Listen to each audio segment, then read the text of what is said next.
26/11 वो तारीख जब सीमा पार से भेजे गए 10 आतंकी हथियारों ने भारत की आत्मा को लहूलुहान कर दिया।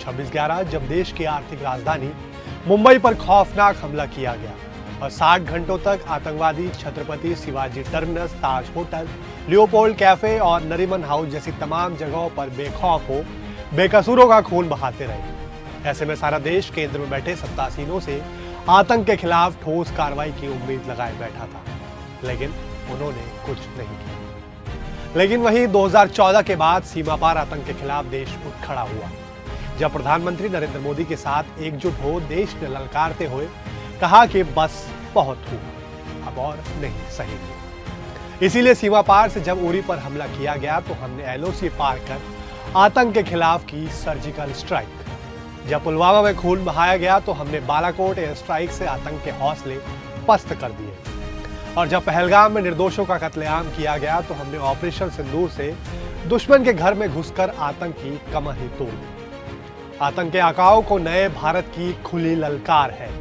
तुम्हारी हर गोली का जवाब अब गोले से दिया जाएगा। तुम्हारी कायरता से भरी आतंक की करतूत को अब भारत के खिलाफ हमला समझा जाएगा। संभल के रहो, ऑपरेशन सिंदूर अभी जारी है।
आतंक के आकाओं को नए भारत की खुली ललकार है।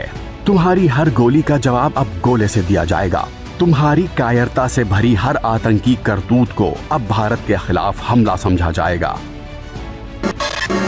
हमारे लिए देश और देशवासियों की सुरक्षा से बढ़कर कुछ भी नहीं है। आज का भारत दमदार जवाब देता है। आज का भारत घर में घुसकर मारता है। ये दुनिया ने ऑपरेशन सिंदूर के दौरान देखा भी है और गर्व की अनुभूति भी की। ऑपरेशन सिंदूर ने सीमा पार के शैतानी इरादों को धूल में मिला दिया। ऑपरेशन सिंदूर का प्रहार इस कदर तेज, इस कदर सटीक था कि घबराया पाकिस्तान अब आतंक की नई हाइब्रिड वॉरफेयर रणनीति को इंप्लीमेंट कर रहा है, जहां घुसपैठ अब सीमा पार से नहीं बल्कि की जा रही है हमारे ही समाज के भरोसे के भीतर से।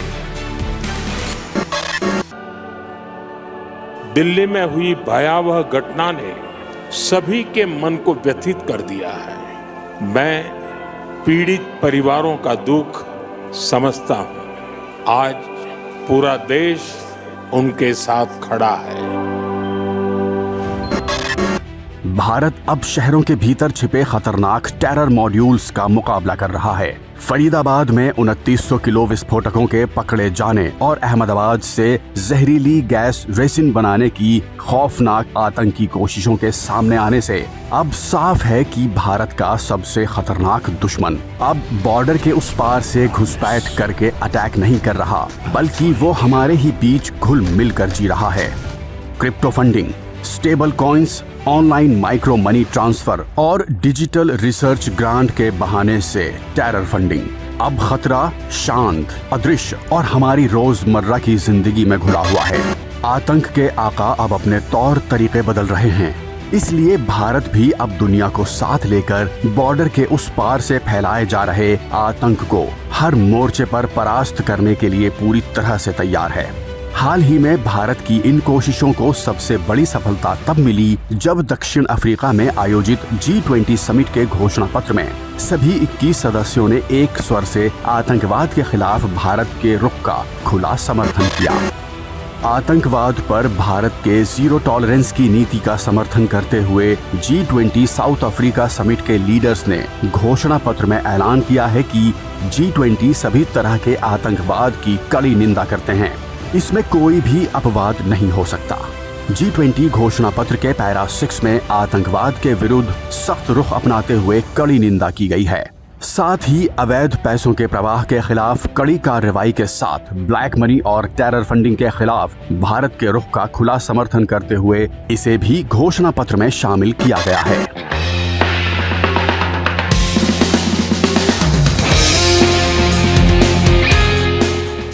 इससे पहले कनाडा में हुए G7 शिखर सम्मेलन में प्रधानमंत्री नरेंद्र मोदी ने पूछा था कि क्या आतंक फैलाने वालों और आतंक से पीड़ितों को एक ही तराजू में तोला जाएगा। पीएम मोदी ने G7 में साफ कहा था कि आतंक या आतंकियों का साथ देना पूरी मानवता के साथ विश्वासघात है। इससे एक कदम आगे बढ़ते हुए ब्राजील में हुए ब्रिक्स सम्मेलन में सभी सदस्य देशों ने आतंकवाद के खिलाफ जीरो टॉलरेंस की भारत की नीति का समर्थन करते हुए अपने घोषणा पत्र में ऐलान किया। हम आतंकवाद की कड़ी निंदा करते हैं, चाहे उसकी प्रेरणा कुछ भी हो, चाहे वह कभी भी कहीं भी और किसी के भी द्वारा किया गया हो। हम 22 अप्रैल 2025 को जम्मू कश्मीर में हुए आतंकवादी हमले की कड़े शब्दों में निंदा करते हैं, जिसमें कम से कम 26 लोग मारे गए और कई अन्य घायल हुए। भारत अब आतंकवाद के खिलाफ पीड़ित विश्व मानवता की बुलंद आवाज बन गया है। सीमा पार आतंकवाद के खिलाफ भारत की पहल अब एक वैश्विक अभियान बनती जा रही है। हर अंतर्राष्ट्रीय मंच पर आतंक के खिलाफ भारत के रुख का समर्थन अब बढ़ता ही जा रहा है। आतंकवाद के खिलाफ अंतर्राष्ट्रीय जनमत तैयार करने के साथ ही भारत ने पाकिस्तान की नई हाइब्रिड टेरर वॉरफेयर रणनीति को भी करारा जवाब दिया है।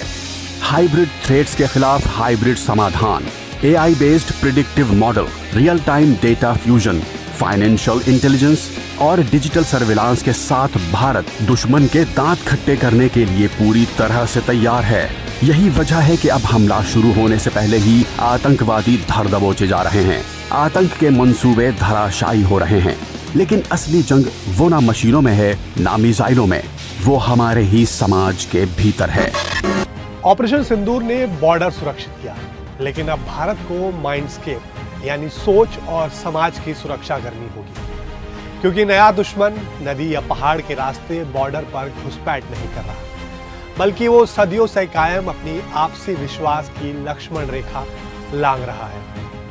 हमें आतंकवादियों के हाथों खेलने वाले शैडोज और इनके खतरनाक मंसूबे खत्म करने होंगे, और ये शैडोज तभी खत्म होंगी जब नागरिक, इंस्टीट्यूशन और इंटेलिजेंस सब एकजुट हो, एक साथ देश की रक्षा में डट जाएंगे। सीमा पार आतंकवाद का ये खूनी खेल तब थमेगा जब हर भारतीय बन जाएगा आतंक के खिलाफ एक सच्चा सिपाही।